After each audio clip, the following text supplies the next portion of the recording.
क्या करेंगे हम लोग, केमिस्ट्री कर रहे हैं हम लोग 9th क्लास। चैप्टर का नाम है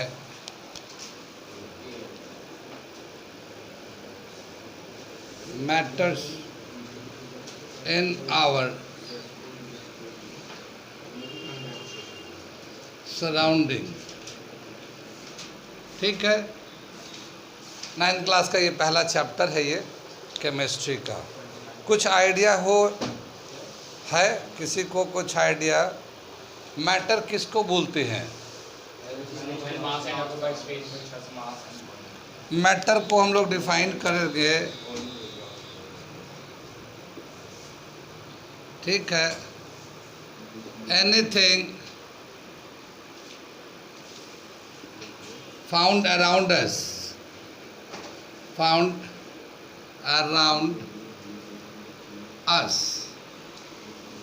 is called matter।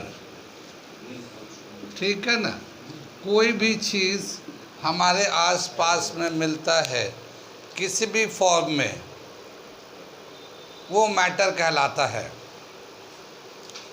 ठीक है, बताते हैं कि इंडिया में बहुत पहले से मैटर के बारे में लोगों ने, पुराने जो फिलोसोफर थे एंशिएंट इंडिया के, उन्होंने मैटर को क्लासिफाई करके दिया था और नाम दिया था, क्या नाम रखा था? 5 तत्व। ठीक है ना, 5 तत्व।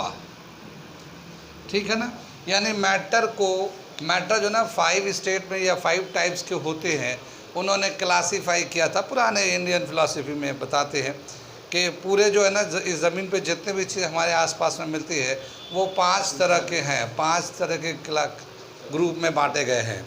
कितनी बात सुन में आई? क्या दे रखा है ये? पहला दे रखा है एयर, दूसरा दे रखा है वाटर, तीसरा दे रखा है फायर, चौथा दे रखा है ये अर्थ इसके हिसाब से, और 5वां दे रखा है स्काई। इस 5 तत्व के हिसाब से क्लासिफाई किया गया था पुराने। लेकिन पुराने जो क्लासिफिकेशन था उसमें साइंटिफिक अप्रोच नहीं था।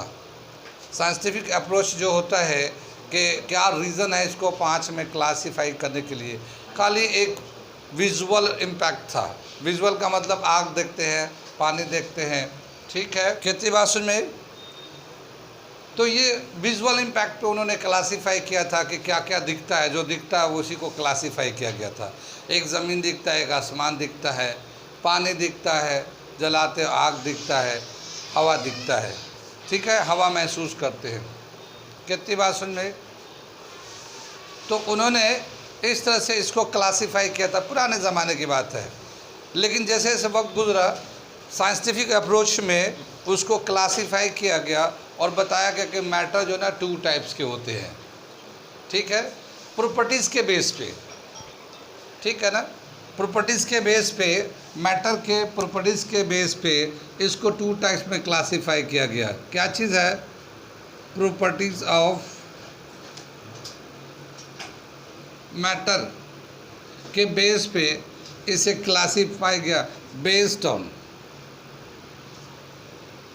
एक दे रखा है फिजिकल प्रॉपर्टीज, फिजिकल प्रॉपर्टीज के बेस पे, और दूसरा जो है केमिकल प्रॉपर्टीज। ठीक है ना, तो ये 2 प्रॉपर्टीज़ के बेस पे दोबारा से इसे मॉडर्न में क्लासिफाई किया। मॉडर्न में ज़माने में, क्योंकि कुछ का फिज़िकल प्रॉपर्टीज़ देखा गया क्या होता है। जैसे फिज़िकल प्रॉपर्टी में बताते हैं कि जो फिज़िकल स्टेट मिलता है वो है 3 स्टेट है ये फिज़िकल स्टेट। कितनी बात में? एक है सॉलिड, एक है लिक्विड और गैस। ये फिज़िकल स्टेट है जो मैटर मिलते हैं हमें, कुछ सॉलिड के स्टेट में मिलते हैं, लिक्विड के स्टेट में मिलते हैं, गैस के स्टेट में मिलता है। ये इनका फिज़िकल अपीयरेंस है, फिज़िकल प्रॉपर्टीज़ के बेस पे। केमिकल प्रॉपर्टीज़ में बहुत सारे ऐसे हैं जो जलते हैं, कुछ जलते हैं, बहुत सारे ऐसे जो जलते नहीं है, बहुत सारे रिएक्ट करते हैं, बहुत सारे रिएक्ट नहीं करते। तो उसके बेस पे उसको अलग से क्लासिफाई किया गया है, लेकिन यहाँ पे फिजिकल स्टेट पे 3 में किया गया। तो ये दे रखा है based on properties of matter, matter के क्या प्रॉपर्टीज़ है उसके हिसाब से फिजिकल एंड केमिकल है। फिजिकल में 3 स्टेट, सॉलिड, लिक्विड, गैस है। केमिकल में बहुत सारे केमिकल बिहेवियर होते हैं और वो केमिकल बिहेवियर को वाइड रेंज है, तो वो अलग से डिस्कस किया गया है, तो यहाँ पे उसका टॉपिक नहीं दिया है। फिर जैसे जैसे वक्त गुजरा और मॉडर्न ज़माने में आ गए, क्योंकि जानते हैं हम लोग जैसे एक जानते हैं डाल्टन एटॉमिक थ्योरी, डाल्टन के ज़माने में एटम ही स्मॉलेस्ट था, लेकिन वो भी आगे चलते चलते क्या हुआ कि आज के टाइम में पता चलता कि एटम स्मॉलेस्ट नहीं है। तो जैसे जैसे आगे बढ़ा, साइंस आगे बढ़ा, पता ये चला कि ये जो मैटर है ये सॉलिड, लिक्विड, गैस के अलावा कुछ और भी नए स्टेट आ गए हैं। तो उसको इंक्लूड करके अब जो अभी चल रहा है प्रेजेंट टाइम में, मैटर कितने स्टेट में मिलते हैं? 5 स्टेट में मिलते हैं। वो कौन कौन से हैं वो मैं बता रहा हूँ। इसे मिटा दूँ, नोट कर लिए, नोट करिए इसे। मॉडर्न कंसेप्ट के हिसाब से जो क्लासिफिकेशन है वो 5 है, बेस्ड ऑन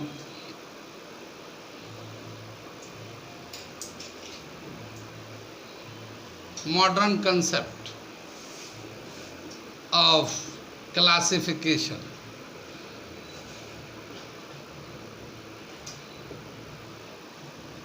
ठीक है ना? 5 टाइप्स के दे रखे हैं, 5 टाइप्स ऑफ मैटर। ठीक है ना? 5 टाइप्स ऑफ मैटर कर रखा है। 3 तो वही है जो पुराने थे एज यूजुअल, एक सॉलिड है, लिक्विड है, एंड तीसरा जो है ना गैस है। ये 3 तो ऐसे ही है पुराने, लेकिन 2 नए बताए। एक चौथे में दे रखा है प्लाज्मा, और 5वां दे रखा है बोस आइंस्टीन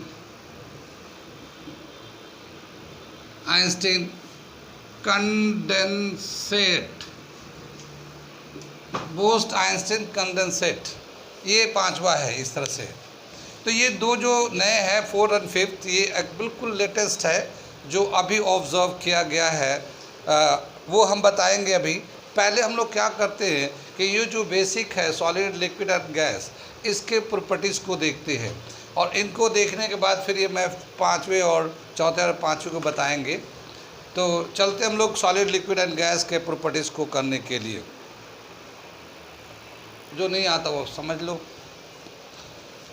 क्या दे रखा है सॉलिड का? सॉलिड तो जानते हैं, ठीक है ना? सभी चीज़ें यहाँ पे सॉलिड है, जैसे कि ये टेबल है, ये बुक है, ये किताबें हैं, हम लोग हैं, चीज़ें हैं, जितनी भी सॉलिड है। सॉलिड के जो प्रॉपर्टीज़ दे रखे हैं वो मैं यहाँ पे कुछ लिख देता हूँ। क्या दे रखा है? एक, it has definite shape, it has definite shape, ठीक है। डेफिनिट साइज, इसका साइज भी बिल्कुल फिक्स होता है। It occupy space, occupy space, ठीक। It can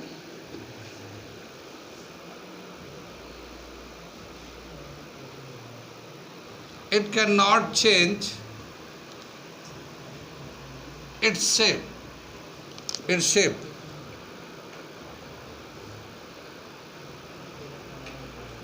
easily। इसको दिखाते हैं। Its intermolecular space is very small। क्या और दे रखा है इसमें? Molecules of solid are, molecules और atoms of solid are strongly attracting, strongly attract to each other। क्या मतलब हुआ? इतना हम लोग देखते हैं फिर बताते हैं।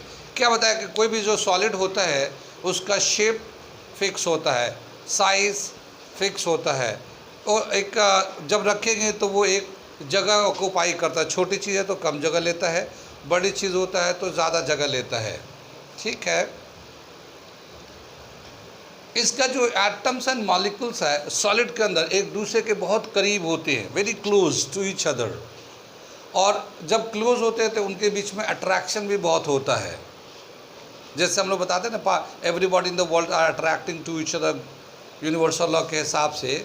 तो सॉलिड के अंदर जो पार्टिकल है उनके बीच में बहुत ही स्ट्रॉन्ग अट्रैक्टिव फोर्स होता है।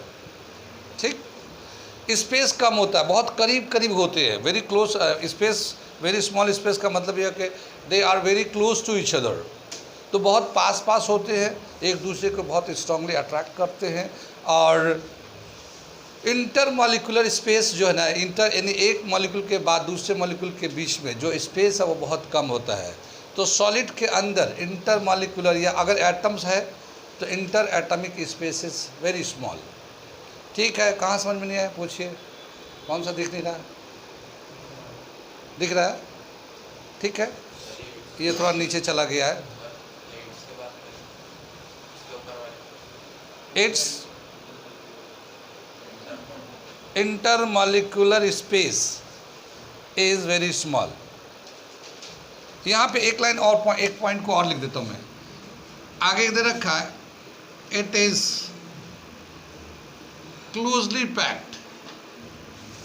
क्लोजली पैक्ड, बहुत करीब करीब होते हैं ये, क्लोजली पैक्ड, बहुत करीब करीब होते हैं, टाइटली बाउंड होते हैं। एक इसमें और एक टर्म है वो मैं बताता हूँ, इसमें दिया हुआ नहीं है। कोई भी सॉलिड होता है, सॉलिड स्टेट में तो है, लेकिन उसके जो पार्टिकल है वो अपने मीन पोजीशन पे वाइब्रेट करते रहते हैं, मीन पोजीशन पे वाइब्रेट करते रहते हैं। जैसे मैं एक सॉलिड बना रहा हूँ इस तरह से दिखाने के लिए, ये मान लिया एक सॉलिड है इस तरह से, लेकिन इसके जो मॉलिक्यूल्स है बहुत करीब करीब है, बहुत पास पास है, बिल्कुल टाइटली बाउंड है, बिल्कुल एक दूसरे के बहुत करीब करीब है। ठीक है ना, बहुत करीब करीब है। तो जब बहुत करीब करीब होंगे और आगे पीछे जगह भी नहीं है तो अपने जैसे ये जैसे हम लोग का टेम्परेचर है, मान लो 25-30 डिग्री टेम्परेचर है, तो इस टेम्परेचर पे अपने मीन पोजीशन पे वाइब्रेट करता रहता है, बिल्कुल स्टेशनरी नहीं है, ऐसा कि बिल्कुल फिक्स है रेस्ट में है, ऐसा नहीं है। वो टेम्परेचर के अकॉर्डिंग अपने मीन पोजीशन पे वाइब्रेट करता रहता है। अगर ज़्यादा टेम्परेचर होगा तो उसका वाइब्रेशन ज़्यादा होने लगता है, और कम टेम्परेचर तो हल्के हल्के, लेकिन वो अपने मीन पोजीशन पे वाइब्रेट करते हैं। तो इसको मैं लिख देता हूँ, क्या दे रखा है ये, particles of solid vibrate on it's mean position. ठीक है ना, वाइब्रेट करते हैं। वाइब्रेशन का मतलब आगे पीछे करते रहते हैं, हिलते रहते हैं। ये कुछ बेसिक सॉलिड के फिज़िकल प्रॉपर्टीज़ है। ठीक है ना, फिज़िकल प्रॉपर्टीज़ है कि वो दिखता है सॉलिड, उसका शेप होता है, साइज़ होता है, ये होता है, ये जो इनका फिज़िकल प्रॉपर्टीज़ है। इसी तरह से लिक्विड का भी प्रॉपर्टीज़ है। ठीक है ना, कितनी बात सुने। लिक्विड का लिखते थोड़ा सा मैं लिख देता हूँ, क्योंकि उसके बाद इधर से मिला में क्या दे रखा फिर लिक्विड का,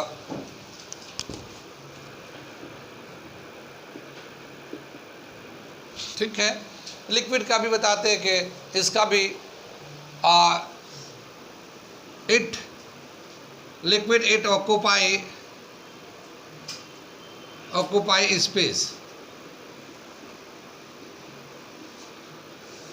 space, it does not have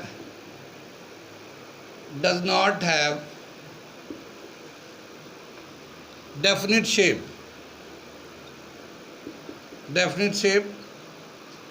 ठीक है। इसका कोई डेफिनेट शेप नहीं होता लिक्विड का। जैसे हम लोग पानी वगैरह लेते हैं ग्लास में, तो ग्लास मिलेगा तो ग्लास का शेप हो जाएगा, अगर बाउल मिलेंगे तो बाउल का शेप का हो जाएगा। तो उसका शेप जो है ना लिक्विड का चेंज होते रहता है, जिस तरह का कंटेनर होता है उसी तरह का उसका शेप हो जाता है। कितनी बात सुन में, तो शेप इसका फिक्स नहीं होता, लेकिन हाँ स्पेस ऑक्यूपाई करता है ये, और साइज़ भी होता है इसका। लिक्विड का साइज़ जैसे वाटर का मॉलिक्यूल है तो उसके अपने साइज़ होते हैं। इसमें जो मेन चीज़ है, इनका कोई डेफिनेट शेप नहीं होता, have no definite shape,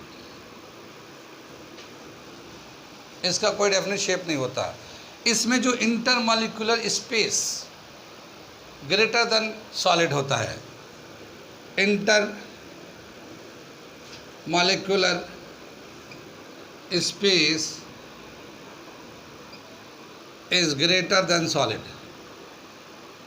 greater than solid से ज़्यादा होता। सॉलिड के कंपेयर में लिक्विड में जो इंटरमॉलिक्यूलर स्पेस है, जैसे सॉलिड में इतने पास पास है ये सॉलिड में, ठीक है ना, तो लिक्विड में यही मॉलिक्यूल इतने गैप पे होगा, लिक्विड में ये, ठीक है ना, सॉलिड में इतना है तो लिक्विड में इतना होगा।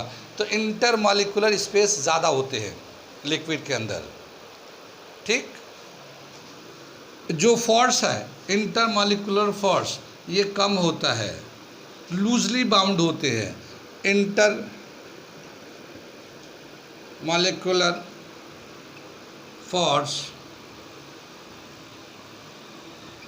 Force is less than solid, ठीक है, लूजली बाउंड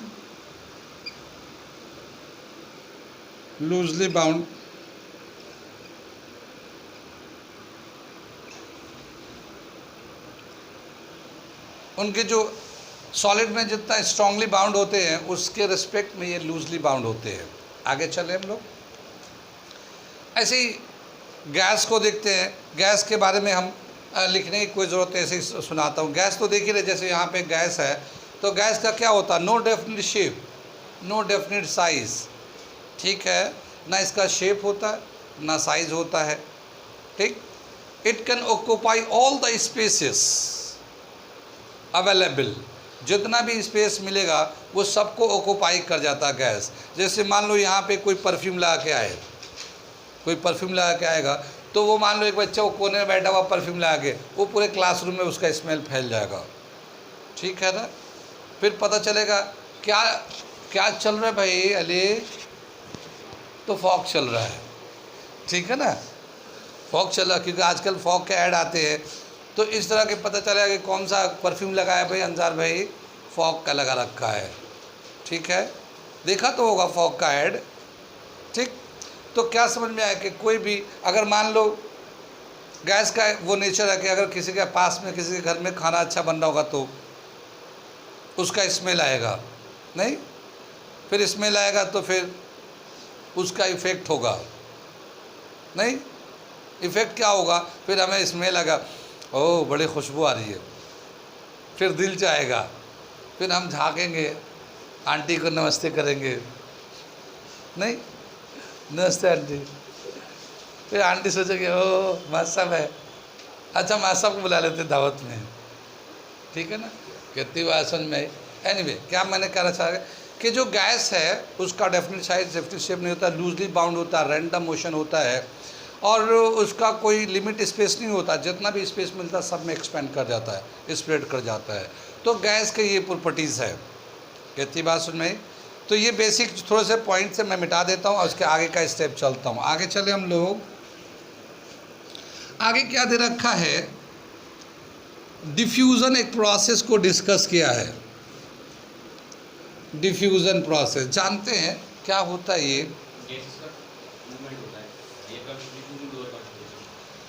क्या बताया कि डिफ्यूज़न मतलब mixing of to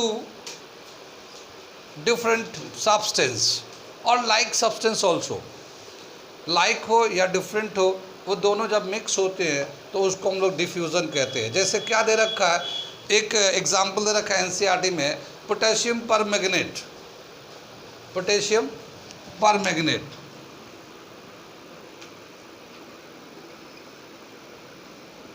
potassium permanganate, ये एक सॉलिड कंपाउंड होता है, पाउडर आता है, ये सॉलिड में आता है ये। इसको अगर वाटर में मिक्स कर दें, ठीक है, किस में, पोटेशियम परमैंगनेट का, इसका कलर है स्लाइटली पिंक कलर का है ये, ठीक है। इसको अगर वाटर में लेके मिक्स कर देंगे, ये वाटर है हमारा, इसमें मिक्स करेंगे, ठीक है ना, पोटेशियम परमैंगनेट, तो पूरा लिक्विड जो ना पिंक हो जाता है। पूरा लिक्विड पिंक कैसे हो जाता है, अलग बताते हैं वो। यहाँ पे हम बता रहे हैं कि पोटेशियम परमैंगनेट पूरे लिक्विड में कैसे फैल जाता है। जैसे मान लो पानी के अंदर हम लोग नमक डालें, तो नमक तो सॉलिड होता है, ये भी एक पाउडर है, तो इसको डालेंगे तो ये सॉलिड स्टेट में है, तो पूरे लिक्विड में कैसे फैल गया ये बताते हैं कि जो सॉलिड पार्टिकल है, ये पाउडर है या क्रिस्टल है, वो जो साइज़ है, उसकी जो साइज़ है, वाटर जो है, वाटर के बीच में हमने बताया कि जो लिक्विड होता है उसके बीच में गैप होते हैं, जैसे इसको बोलते हैं इंटरमॉलिक्यूलर स्पेसेस, ठीक है ना। ये लिक्विड है, कितनी बात समझ में आई, ये लिक्विड के मॉलिक्यूल हम दिखा रहे हैं। अब मान लो हम लोगों ने पोटेशियम परमैंगनेट डालते हैं, तो उसका एक क्रिस्टल की साइज़ है, अगर उसका साइज़ इसके इंटरमॉलिक्यूलर स्पेस में आके फिट हो जाता है तो वो यहाँ पे आ जाएगा, ठीक है ना। कितनी बात सुन में, इंटरमॉलिक्यूलर स्पेसेस में ये फिल कर देगा, ठीक। तो क्या बताया कि जो हम सॉलिड या पाउडर डालते हैं, अगर उसका साइज़ लिक्विड के इंटरमॉलिक्यूलर स्पेस के रिस्पेक्ट में छोटा होता है, तो वो पूरे लिक्विड में हर जगह जितना स्पेस है, अवेलेबल स्पेस है, उसमें फिल हो जाएगा। वो एक मूवमेंट भी होता है, इन्होंने कहा कि एक लिक्विड के अंदर पार्टिकल के अंदर मूवमेंट होता है, उसको हम लोग कहते हैं ब्राउनियन मूवमेंट, ठीक है। जैसे बताया कि मान लो पानी है, एक गिलास पानी है, हमने इंक डाल दिया, एक ड्रॉप इंक डाल दिया, ठीक। अब वो थोड़ी देर में पूरा गिलास का पानी कैसा हो जाएगा, इंक के कलर का हो जाएगा। मान लो इंक ब्लैक था तो पूरा पानी ब्लैक हो जाएगा, ब्लू था तो पूरा पानी ब्लू हो जाएगा, रेड इंक था तो पूरा रेड हो जाएगा। क्यों हुआ, क्योंकि वो जो इंक था उसका जो साइज़ है वाटर के साइज़ के कंपेयर में, क्योंकि इंक में तो वो डालते हैं ना, पाउडर डाल के इंक बनाते हैं। जो भी हम लोग ये इंक यूज़ कर रहे हैं, ये इसके अंदर पाउडर डाल के लिक्विड के अंदर एक सोल्यूशन तैयार होता है, वो हमारे इंक के तौर पे काम करता है। तो ये जो क्रिस्टल है वाटर के इंटरमॉलिक्यूलर स्पेस के रिस्पेक्ट में छोटा होता है। जब इसको डालेंगे तो इनके अंदर ये जो क्रिस्टल है एक मूवमेंट होता, मूवमेंट क्यों होता है, क्योंकि वाटर जो है ना एक आयनिक कंपाउंड है।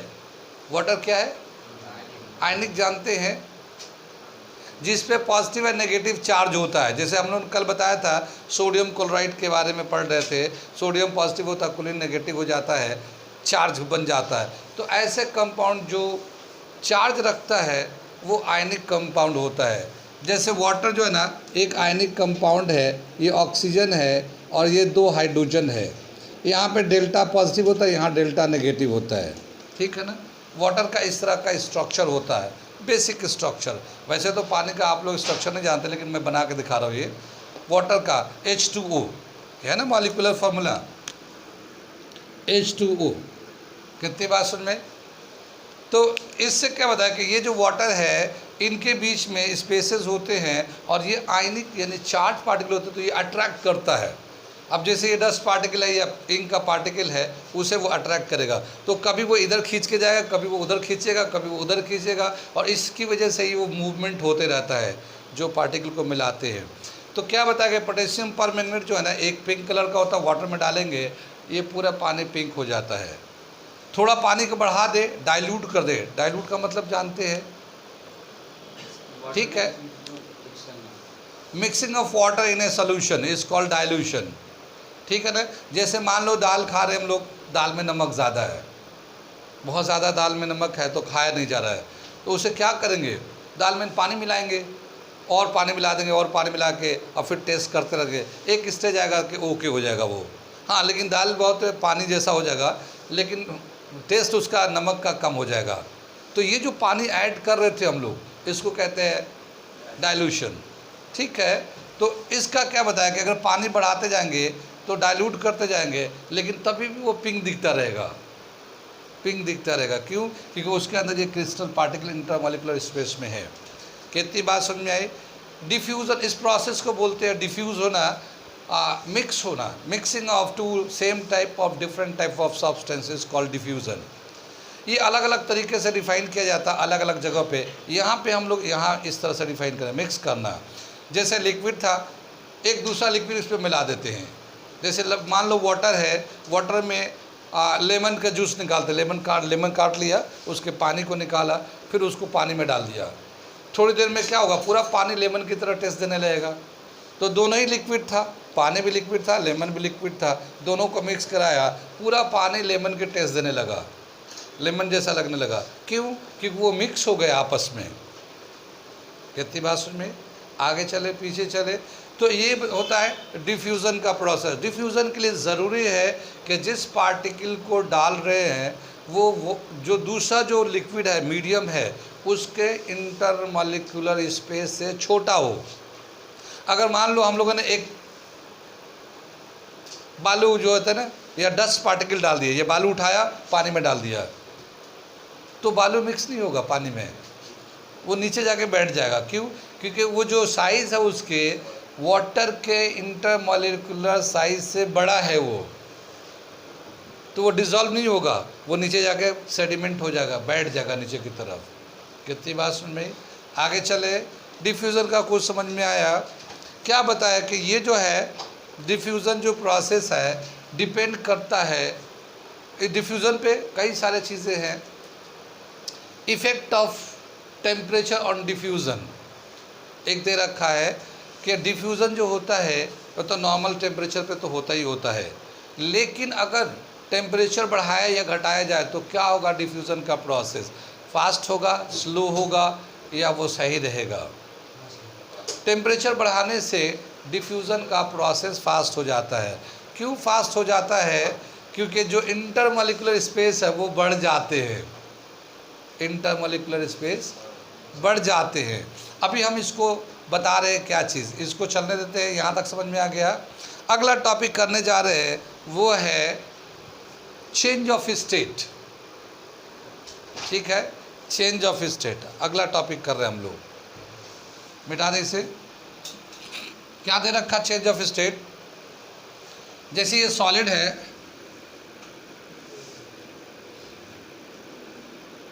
सॉलिड है, ऐसे यहाँ पे एक लिक्विड ले लेते हैं हम लोग, लिक्विड ले लेते हैं, और यहाँ पे एक कंटेनर में गैस ले लेते हैं। ये पिस्टन है इसके अंदर, ठीक है ना, बंद किया और ढक्कन से बंद कर दिया। ये 3 स्टेट देखा रखा है, गैस, सॉलिड, लिक्विड, गैस। कितनी बात सुन में? किसी भी स्टेट को चेंज करने के लिए क्या करना पड़ता है? कुछ आइडिया? टेम्परेचर बढ़ाना पड़ता है, या फिर यूँ कह सकते हैं हीट करना पड़ता है। कितनी बात सुन में? हीट करना पड़ता है। अगर जैसे कोई चीज़ सॉलिड स्टेट में है, अगर इसको हीट देंगे तो वो लिक्विड में चला जाएगा। अगर लिक्विड स्टेट में है, अगर उसको हीट देते हैं तो गैस में चला जाएगा। कितनी बात सुन में? इस प्रोसेस को क्या कहते हैं? सॉलिड से लिक्विड जब जाता है तो इसको क्या कहते हैं हम लोग? ठीक है, इसे कहते हैं हम लोग melting.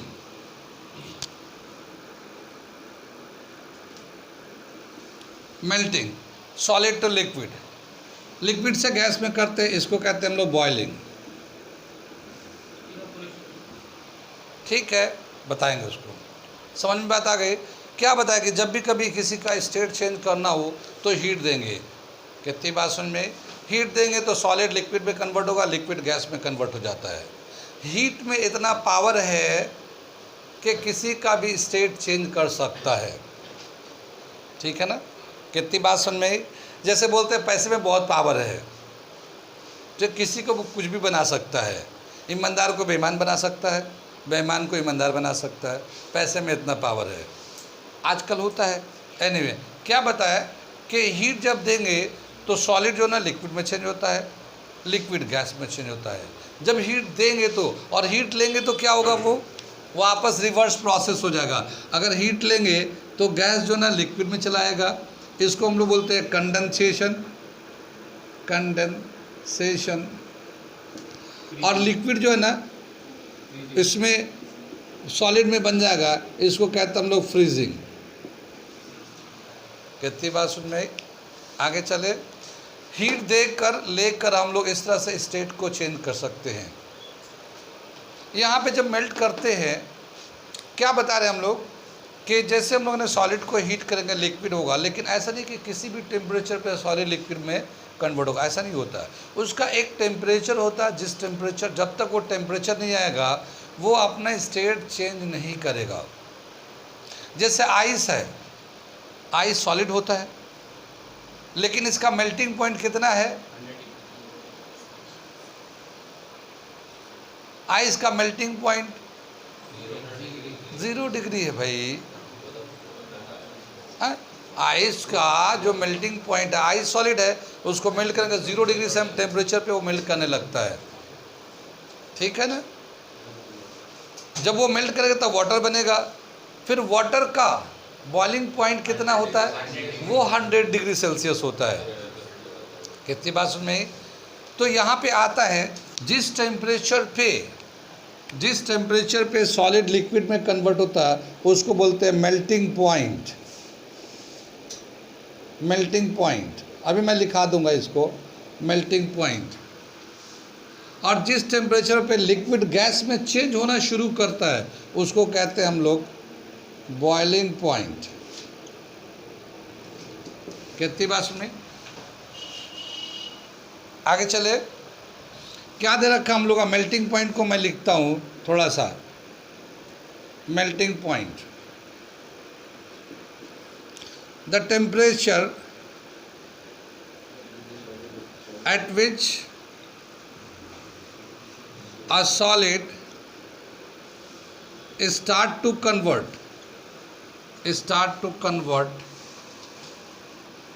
into a liquid is called melting point, MP, melting point। उस टेम्परेचर जिस पे एक सॉलिड लिक्विड में चेंज होने लगता है उसी टेम्परेचर को हम लोग मेल्टिंग पॉइंट बोलते हैं। जैसे आइस का बताया, इसी तरह से आयरन का अपना मेल्टिंग पॉइंट होगा, आयरन सॉलिड होता है। गोल्ड का अपना मेल्टिंग पॉइंट होगा, कॉपर का अपना मेल्टिंग पॉइंट होगा, सबका अलग अलग मेल्टिंग पॉइंट होता है। जिस टेम्परेचर पे वो मेल्ट करना शुरू करता है उसी को हम लोग मेल्टिंग पॉइंट बोलते हैं, ठीक है ना। जैसे यहाँ पे एक हम लोग जैसे बुक में डिस्कस कर रखा आइस का, तो आइस जो है ना, आइस सॉलिड होता है और इसका मेल्टिंग पॉइंट है 0 degree Celsius. 0 degree Celsius, 0 degree जो है केल्विन में अगर लेंगे तो कितना होगा, 0 डिग्री जो है सेल्सियस में केल्विन में कन्वर्ट करेंगे 273.16 केल्विन होता है। ये दो अलग अलग स्केल है टेम्परेचर मेजर करने के लिए, सेल्सियस स्केल, केल्विन स्केल।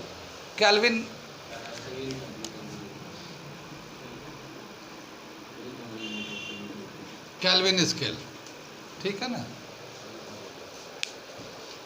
ये दो अलग अलग स्केल है। सेल्सियस में 0 डिग्री जो है केल्विन में वही 273.1 के बराबर होता, 16 के बराबर होता है। ये समझ बात आ गई। ये तो हो गया मेल्टिंग पॉइंट। इसी तरह से यहाँ पे दे रखा बॉइलिंग पॉइंट। बॉइलिंग पॉइंट को अगर लिखेंगे तो कैसे लिखेंगे, the temperature at which a liquid start to change into vapour. ये दो स्टेट हम लोग यहाँ पे चेंज कर देंगे डेफिनेशन में। ये यहाँ पे कर लेंगे लिक्विड, बॉइलिंग पॉइंट के लिए मैं लिख ही देता हूँ इसको, ठीक है ना। बॉइलिंग पॉइंट,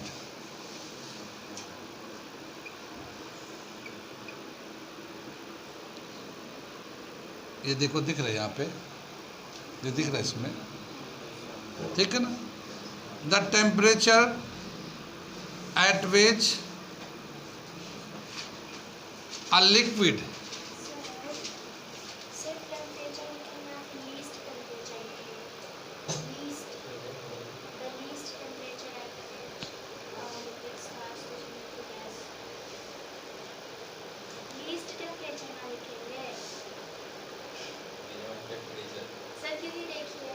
हैं? अगर सॉलिड है तो 0 डिग्री पे लिक्विड में कन्वर्ट होगा और 1 डिग्री पे भी होगा, 2 पे भी होगा, तो लीस्ट टेम्परेचर लिखा है। मुझे पता नहीं लिस्ट का मतलब, मैं आगे बता रहा हूँ, आगे देखिए, ठीक है, आगे देखिए क्या था। The temperature at which a liquid start to convert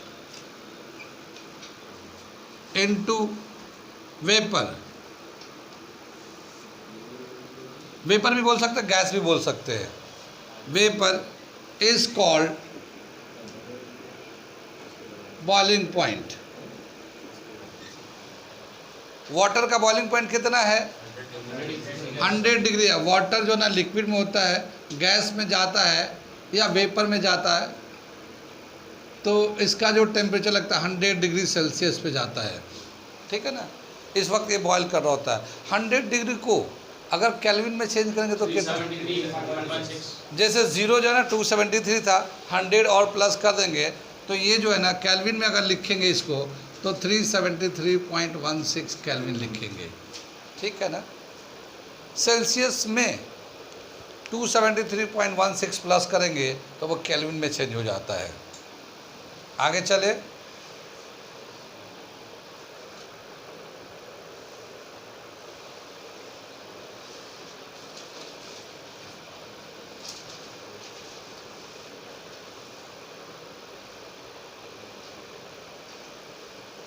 ठीक है ना।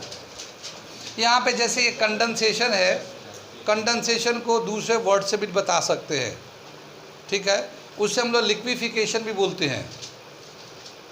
क्या बोल सकते हैं? लिक्विफिकेशन। फ्रीजिंग को हम लोग दूसरा वर्ड भी आता है, यूज़ किया गया है, उसको बोलते हैं सॉलिडिफिकेशन। फ्रीजिंग को मैं इधर लिख देता हूँ, फ्रीजिंग को क्या बोल सकते हैं हम लोग? फ्रीजिंग को बोल सकते हैं हम लोग सॉलिडिफिकेशन, ये भी कहलाता है ये। और कंडेंसेशन को लिक्विफिकेशन भी बोल सकते हैं, लिक्विफिकेशन।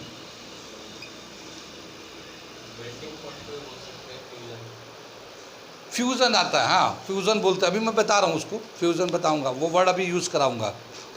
वो जो ये बोले ना उसके वो वहाँ पे हम बताऊँगा तो समझ में आएगा। ये तो खाली टर्मिनोलॉजी बता रहा हूँ मैं। कितनी बार समझ में क्या बता रहा था? चेंज ऑफ स्टेट, सॉलिड को अगर चेंज करना लिक्विड में तो हीट करिए, एक सर्टेन टेम्परेचर के बाद, जब तक वो टेम्परेचर नहीं आएगा तब तक वो तो सॉलिड में रहेगा, लेकिन एक सर्टेन टेम्परेचर जब आएगा तो फिर वो लिक्विड में चेंज होने लगेगा। जिस टेम्परेचर पे वो चेंज होने लगेगा सॉलिड से लिक्विड में, वो उसका मेल्टिंग पॉइंट हो जाता है। और लिक्विड को अगर हीट करते, अलग अलग लिक्विड है, जैसे वाटर है, अल्कोहल है, पेट्रोल है, डीजल है, ठीक है, डस्ट वाटर है, और भी बहुत दूसरे तरह के लिक्विड्स है। अगर उनको हम लोग हीट करेंगे, वेपर में चेंज करना चाहते हैं, तो आसानी से उसको हम लोग कन्वर्ट कर सकते हैं, लेकिन उसको हीट करना पड़ेगा जब तक कि उस टेम्परेचर ना आ जाए जिस वक्त वो बॉयल करना शुरू करे, ठीक है ना।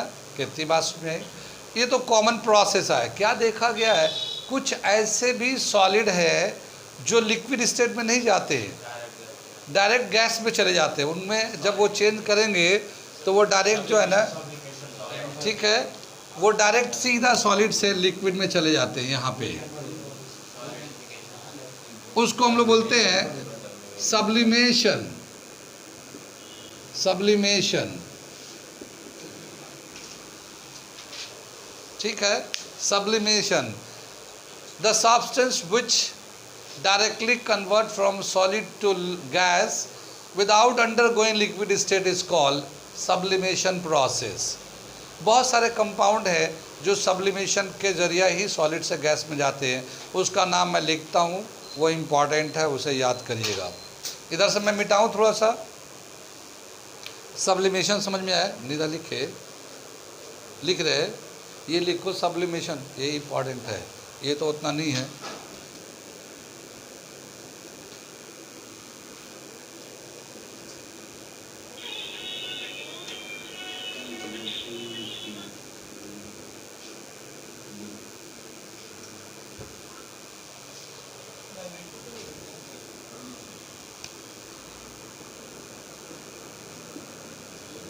सॉलिड से गैस में डायरेक्ट जाएगा।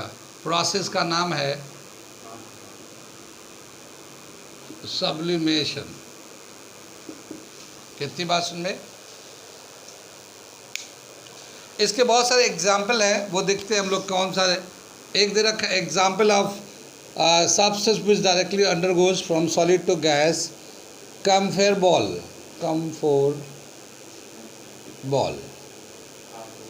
काफूर जिसको हम बोलते हैं, कपड़े पर में लगा के रख देते हैं ना, वाइट कलर का है। अच्छा कपूर है ये। चलो नेपथलीन बॉल भी आता है, हाँ नेपथलीन भी आता है ये, ठीक है। ड्राई कार्बन डाइऑक्साइड भी, ड्राई आइस। ड्राई आइस जानते किसको कहते हैं? कार्बन डाइऑक्साइड को कहते हैं। अभी मैं आगे पढ़ाऊंगा इसको, ठीक है ना। सॉलिड कार्बन डाइऑक्साइड को ड्राई आइस बोलते हैं। ऐसे इधर रखा हमारा, और कौन कौन सा कुछ, कैम्फर बॉल है, नेपथलीन बॉल है, ड्राई आइस है, ठीक है। सब्लिमेशन समझ में आ गया। ये जो डायरेक्ट सॉलिड से गैस में जाता है, लिक्विड में नहीं जाता, उसको कहते हैं सब्लिमेशन, ठीक।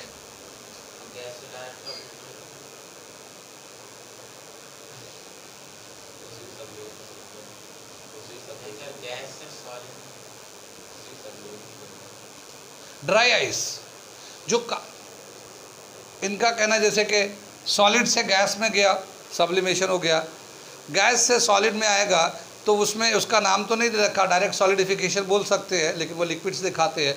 लेकिन कार्बन डाइऑक्साइड जो है, ये हम दिखाएंगे। कार्बन डाइऑक्साइड जो है ना, हाई प्रेशर लो टेम्परेचर पे क्या होता है, कार्बन डाइऑक्साइड गैस जो है, अगर हाई प्रेशर करें और टेम्परेचर को लो करते जाएंगे, वो डायरेक्ट सॉलिड बन जाता है।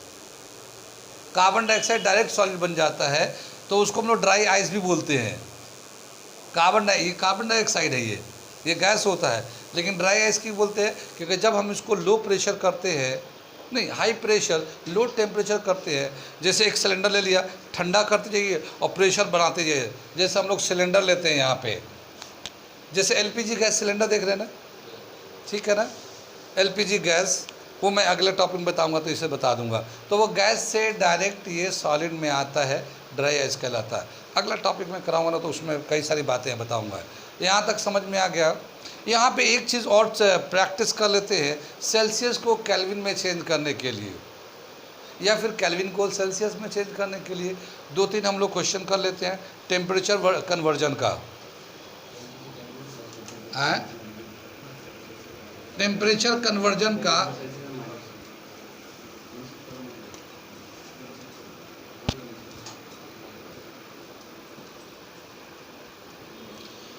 ये जो सब्लिमेशन में एग्जाम्पल दिया है, इसे ज़रूर याद करिएगा, सब्लिमेशन को भी समझिएगा।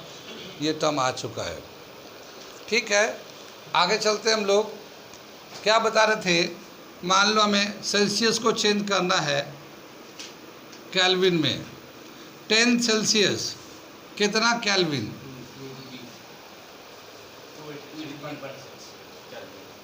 निदा कितना? 10 सेल्सियस को केल्विन में चेंज करा कितना होगा? ये हमने बताया था, 0 जो सेल्सियस है वो 273.16 केल्विन के बराबर है।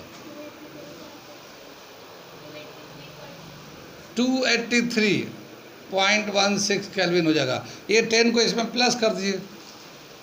कितनी बात सुन में आ रहा समझ में? मान लो 25 डिग्री सेल्सियस है, कितना? 298.16 केल्विन। समझ बात आ रही है प्रशांत? 55 केल्विन चेंज करो, 55 सेल्सियस चेंज करके बताओ केल्विन में।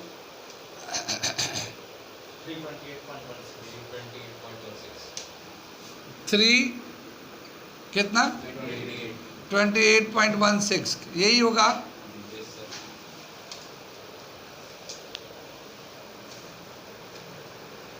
आगे चले, ऐसे चेंज कर लेंगे। इस सेल्सियस को केल्विन में है। अगर केल्विन में दे रखा हो और फिर सेल्सियस में चेंज करना हो तो केल्विन को सेल्सियस पे चेंज कर रहे हैं हम लोग। क्या करेंगे, -273.16 कर लेंगे। आमतौर पे कैलकुलेशन के लिए 16 नहीं रखते, 273 लेते हैं। तो जितना केल्विन दिया है उसमें 273 माइनस कर दो, वो सेल्सियस में चला जाएगा।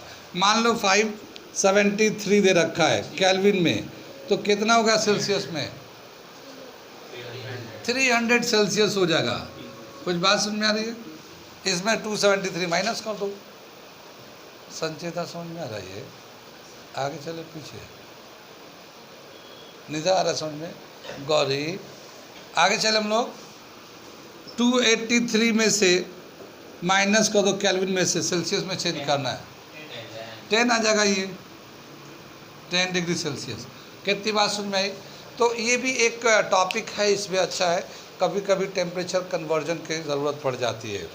तो इस तरह से सेल्सियस एंड केल्विन। वैसे और भी स्केल है, जैसे फ़ारेनहाइट है, र्यूमर है, र्यूमर भी एक, र्यूमर स्केल भी आता है, एक फ़ारेनहाइट भी आता है। वो हम लोग टेम्परेचर वाला सेक्शन में पढ़ाते हैं। यहाँ पे सिर्फ इसी दो को डिस्कस किया है, तो हम लोग इसी दो को रख देते हैं। आगे चले, कितनी बात समझ में आई? इसके आगे जो दे रखा है, जो चेंज ऑफ स्टेट कर रहे हैं हम लोग सॉलिड लिक्विड गैस में, तो यहाँ पे इफेक्ट ऑफ टेम्परेचर प्रेशर आगे टॉपिक है कि अगर टेम्परेचर बढ़ाएं घटाएं तो क्या इफेक्ट होता है, प्रेशर घटाएं बढ़ाएं तो क्या इफेक्ट होगा स्टेट ऑफ मैटर पे, या फिर दोनों ही बढ़ाएं घटाएं, टेम्परेचर बढ़ा रहे प्रेशर घटा रहे, या फिर टेम्परेचर घटा रहे प्रेशर बढ़ा रहे, तो क्या इफेक्ट होगा। तो अगला जो टॉपिक है effect of temperature and pressure. कितनी बात सुन में? तो इसको हम लोग करते हैं थोड़ा सा।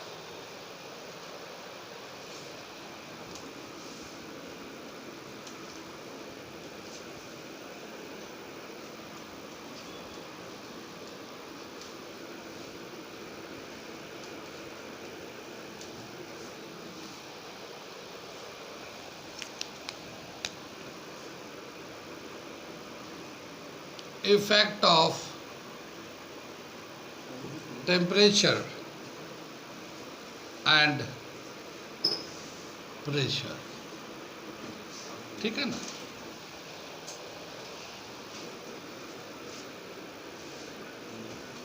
इफेक्ट ऑफ टेम्परेचर देख लेते हैं। टेम्परेचर से क्या होता है? Change in state, change in state. Temperature अगर बढ़ाएंगे तो स्टेट बढ़ाएं या घटाएं, दोनों में ही चेंज इन स्टेट होता है। टेम्परेचर बढ़ाएंगे तो सॉलिड लिक्विड, लिक्विड से गैस में जाता है। टेम्परेचर घटाएंगे तो गैस से लिक्विड, लिक्विड से सॉलिड में जाता है। तो दोनों ही केस में टेम्परेचर बढ़ाने घटाने से स्टेट में चेंज आता है। Change in kinetic energy of the molecules, change in kinetic energy of molecules. क्या समझ में है? जैसे गैस लेते हैं हम लोग, सपोज करते हैं गैस लेते हैं और गैस को हीट कर रहे हैं हम लोग, तो जो गैस तो ऑलरेडी पहले ही से रेंडम मोशन में था, ठीक है, गैस पहले से ही रेंडम मोशन में था। जब हीट देंगे तो वो उसका रेंडमनेस और बढ़ जाता है, ठीक है ना, उसका रेंडमनेस और बढ़ जाता है। और फिर दीवार पे जो कंटेनर है उस पर प्रेशर और ज़्यादा तेज़ी से लगता है। कितनी बात में? तो kinetic energy of the gas molecule बढ़ गया। अगर टेम्परेचर कम करेंगे तो काइनेटिक एनर्जी कम हो जाएगा, ठीक है, चाहे वो सॉलिड हो चाहे लिक्विड हो, उनमें change in kinetic energy of the molecules होता है। कितनी बात समझ में आई?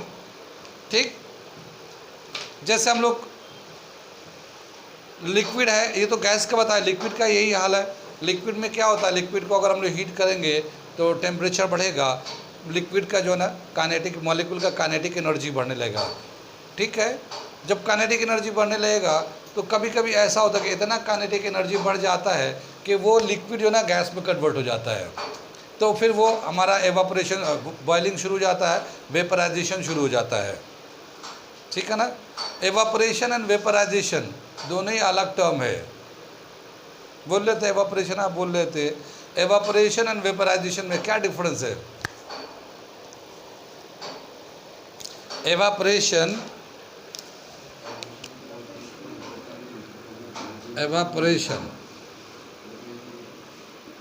And vaporisation,